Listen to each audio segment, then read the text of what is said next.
Hello, today I'll be talking about 5 more bands that I find underrated. So yeah, a year or two ago, I did do a video that I will link in the description in case you haven't seen it. A video where I talked about 5 bands that I find underrated. And I figured at some point, why not go ahead and do a part 2 to that video. So of course, again, if you haven't seen that video, definitely check it out after this video here. But yeah, definitely many bands that you could choose from when it comes to, of course, underrated bands. But yeah, this list will be in no particular order. But let's start off with a band that I've seen many people call underrated, whether it be in like YouTube comment sections or anything like that. But yeah, that band is King's X. And yeah, a band you can't really compare to really any other bands. Definitely one of the more unique bands out there, I'd say. Also a band that never really repeats themselves with their albums too, and they pretty much have they have a pretty solid discography. They don't really have really any duds.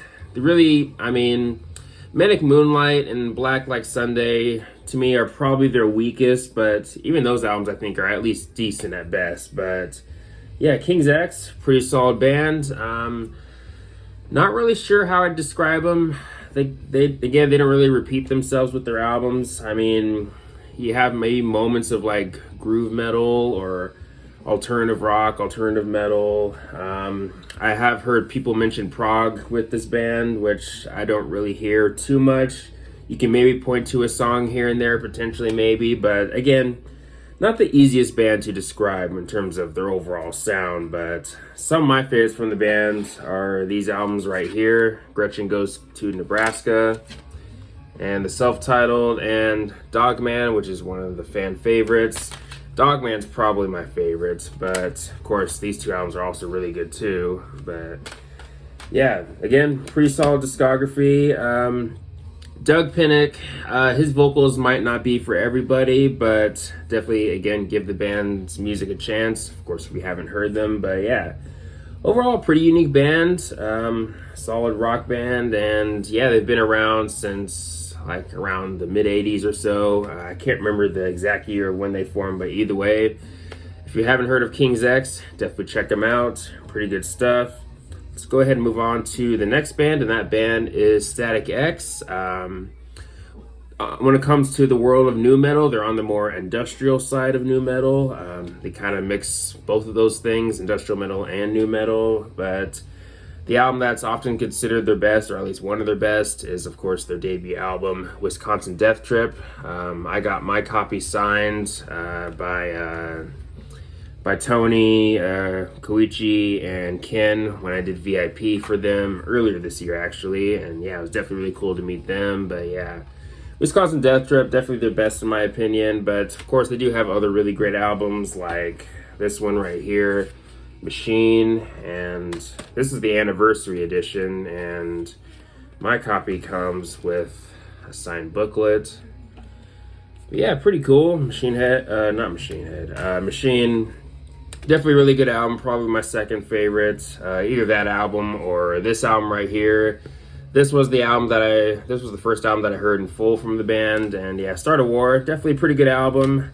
A bit darker, but also a bit heavier too. And definitely one of the band's best in my opinion.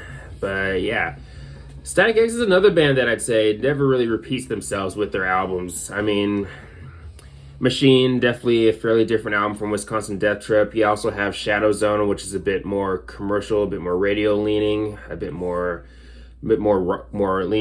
towards rock rather than metal, I'd say, except for, of course, some exceptions like Destroy All, of course. And then you have Start a War again, which is a bit darker, a bit heavier. But yeah, overall, they have a pretty solid discography. To me, they're another band that doesn't really have any duds.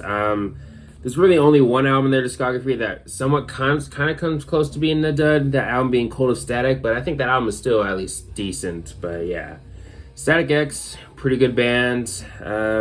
Also solid live. I've only seen them once. Sadly, I never saw them with Wayne, but I saw them earlier this year, and they were pretty solid. I saw them with Fear Factory, but yeah, pretty good band. There might be some albums that might not be for every fan, but it is cool that they are a band that doesn't really repeat themselves and still end up never really putting out any bad albums at the end of the day. But yeah, Static X, again, solid band. Definitely check them out if you're a fan of either nu metal or industrial metal.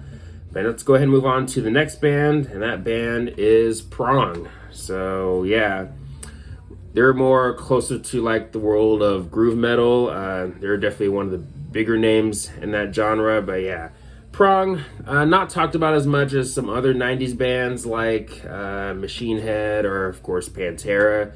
But Prong did come a little bit earlier. I believe they formed in like the mid or late 80s, somewhere around there. But they really got some solid commercial success with this album, Cleansing, which to me really is their best. Definitely a really great album, but they do have some other really great albums too, like Beg to Differ and Prove You Wrong. Rude Awakening is a solid album too. That would be their final album in the 90s, but they would return in the 2000s. I think, yeah, 2003 with Scorpio Rising, which for me, not one of their stronger albums, but still at least decent. Detached is a song that I enjoy off that album. Then they also had Power of the Damager, which is another album they did in the 2000s, which for me, maybe their weakest, or at least one of their weakest, but again, it's okay. But the album that I think is really strong when it comes to more modern output really is the album that they released earlier this year, and that is State of Emergency. Easily one of my favorite albums of the year. I mean, this album is definitely awesome. To me, their best since Cleansing, and yeah, I've been seeing a lot of positive feedback for this album and yeah, I mean, definitely well deserved. I mean, so many great songs like The Descent. I really dig the heavy riffage in that song especially. I mean, you definitely have some classic Prong moments throughout the album, but you also have some moments in the album that kind of gives me New York hardcore type of vibes, like Back or Light Turns Black. I really like the song Obeisance. I don't know if I pronounced that right, but either way, that's definitely one of my personal favorites on the album, especially the riff work from Tommy Victor, which that guy definitely has a really not good ear for riffs, in my opinion, or at least riffs that definitely catch your ear or definitely hooks you into the song. But Breaking Point, which was the first single, that's another highlight for me off the album. But yeah, again, definitely one of the best albums of the year, in my opinion. But yeah, Prong, another really good band. And yeah, if you like 90s metal, 90s groove metal, or if you like stuff like Machine Head or Pantera, definitely check out Prong.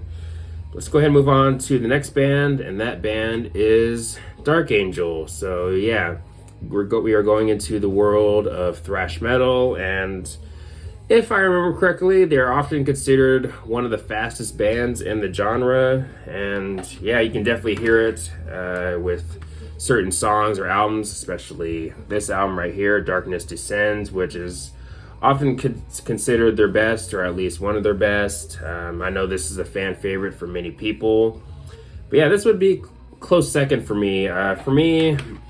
Their best, or at least my favorite, it's probably Time Does Not Heal. They did have a different vocalist for this album.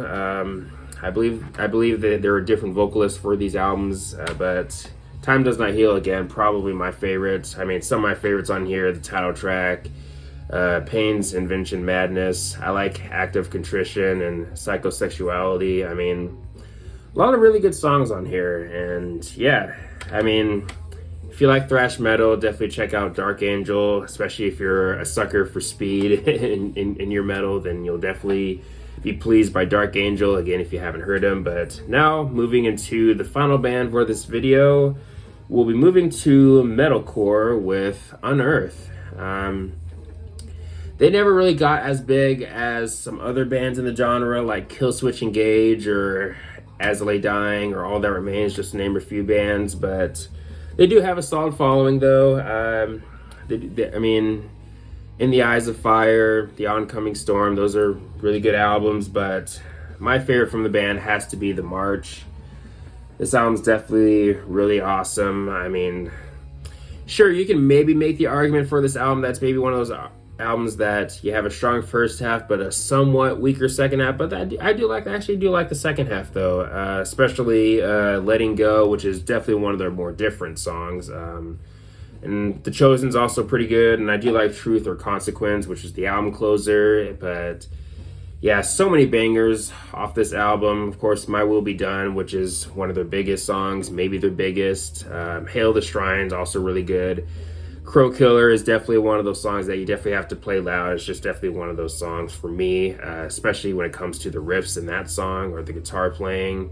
Grave of Opportunity is also really good. I mean, when it comes to metalcore, this might be one of the best metalcore albums out there in my opinion. I mean, this album is definitely really awesome for sure. And they did drop an album earlier this year, and this album might crack my top 5. I'm still not quite sure though, but of course it would be in my top 10 though. But of course that album is The Wretched, The Ruinous. For me, their best since The March. I mean, really strong album, I'd say. I mean, some of my favorites, the title track, Cremation of the Living. Cremation of the Living might be a contender for maybe being my favorite on the album. I really like that song a lot. But the title track is also definitely a banger, a strong way to open up the album. Call of Existence definitely has classic metalcore written all over it, especially when it comes to the riff department. Broken Arrow is also really good. I really like that song. For me, one of the big standouts, especially when it comes to the second half. Dawn of the Militants, also really good. Same with Into the Abyss, Eradicator. I mean, so many bangers off this album. And if you're a fan of metalcore or even 2000s metalcore, then you should definitely check out this album right here. I mean, yeah, a banger through and through. I mean, definitely really strong album for sure. But yeah, Unearth, yeah, they are definitely one of those bands that you can make the argument. They do kind of repeat themselves a lot.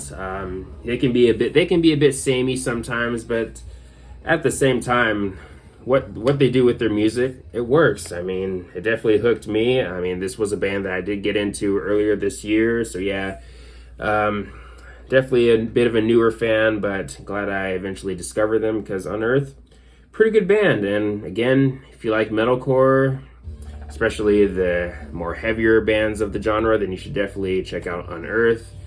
But yeah, those are 5 more bands that I find underrated. And yeah, let me know your thoughts. Let me know if you like any of these bands and all the good stuff. But anyways, thanks for watching. Please leave a comment and a like, subscribe. Have a nice day and take care.